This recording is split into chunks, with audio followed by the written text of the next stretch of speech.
días con todos. Mi nombre es Islanda Nicolás Amazuenpita. Soy de la Universidad César Vallejo, de la carrera de Psicología de primer ciclo. En esta mañana vamos a entrevistar con las personas sobre un tema muy importante que está pasando a nivel mundial, que es la depresión con la prevención contra el suicidio. Sígame que lo vas a divertir. Muy buenos días. El día de hoy nos encontramos con el cirujano dentista Ricardo Castro Sánchez. El día de hoy le haré unas preguntas acerca de la depresión y prevención del suicidio. Como primera pregunta tenemos, ¿crees que la depresión afecta mucho a los jóvenes? Bueno, ante todo, muy buenos días. Buenos días para todos ustedes. Muchas gracias por esta entrevista. Sí, definitivamente la depresión es un síntoma en las personas que causa muchos destrozos a nivel emocional, afectando la vida personal, en este caso de los estudiantes y de las personas en general, ¿no? No solamente afecta, sino que puede conllevar a otros problemas mayores como enfermedades sistémicas o, en el peor de los casos, el suicidio. Como segunda pregunta tenemos, ¿cuáles son algunas señales de alerta de depresión en un estudiante universitario? Bueno, mira, yo te voy a contar algo. A veces nosotros por los estudios pensamos que las alertas en una persona con depresión es que lo ven triste, cabizbajo, alejado del grupo, falta mucho a clases, que muchas veces puede ser cierto, ¿no? Que se manifiesta de esas maneras, pero muchas otras veces la depresión se manifiesta en la persona más feliz, en la persona que más interactúa, en la persona que tiene muchísimo más roce social, en la cual es como un disfraz que esta persona adopta para poder ocultar los verdaderos problemas que está aconteciendo, ¿no? De repente en su trabajo, en su familia, en sus relaciones personales, y es cuando llega a su casa, cuando se puede quitar la careta, por así decirlo, y encontrar su verdadera realidad, ¿no? Entonces, como dice, en cuatro paredes uno se derrumba. Y hay que tener en cuenta mucho esto, ¿no? A veces la persona más feliz puede estar pasando los problemas más grandes. Muchas gracias por su participación. En esta mañana estaré entrevistando al ingeniero López Tuesta, docente de la Universidad César Vallejo. La primera pregunta es, ¿cómo influye la presión académica en la salud mental de los estudiantes? Muy buenos días ante todos. Sí, la presión académica y la influencia sobre el estudiante, dada la naturaleza, podría generarse como un estrés crónico, generando en el estudiante desgaste emocional, desgaste anímico, sobre todo los actuados dentro del aprendizaje, teniendo esto como resultado que bajo rendimiento académico, problemas en la casa por un tema que ni él mismo puede entenderse el por qué se está suscitando.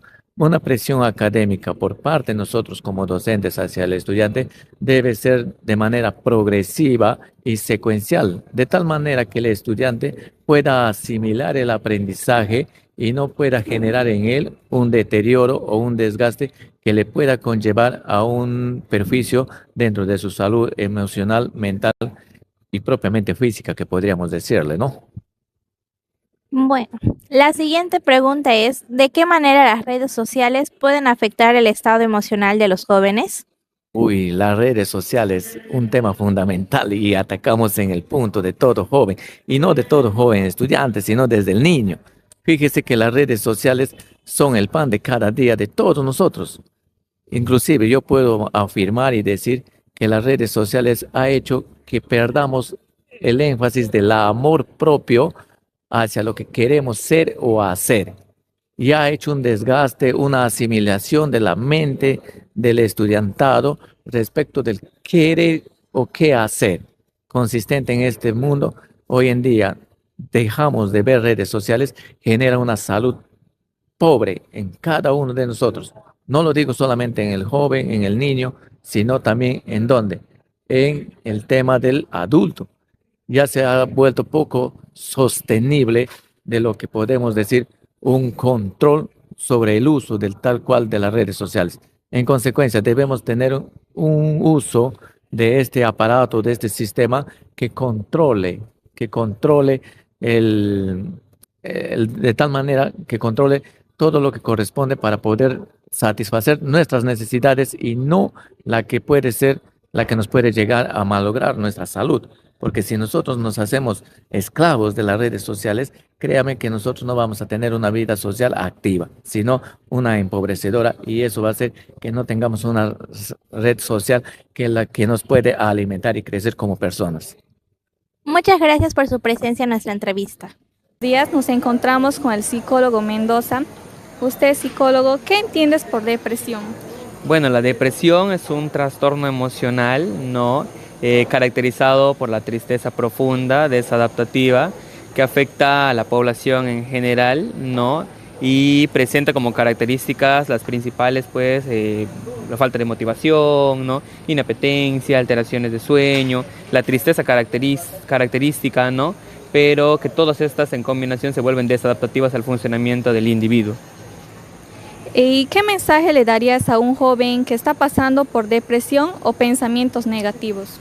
Bueno, lo principal es identificar por qué surge la depresión. Muchas de estas tienen una causa contextual, no de su círculo social, pero otras también son a nivel de origen neurológico. Entonces va a depender mucho también identificar cuál vendría a ser la característica propia en el individuo, ¿no? Pero en términos generales es muy importante que podamos reconocer la sintomatología presente característica de la depresión para poder buscar ayuda. Hay que recordar que no estamos solos, siempre hay un oído que nos escucha, a pesar de que quizás creamos que estamos solos, siempre podemos tener quizás un familiar, un amigo, incluso profesionales al servicio y a disposición para que puedan ayudarles a partir de esta sintomatología depresiva.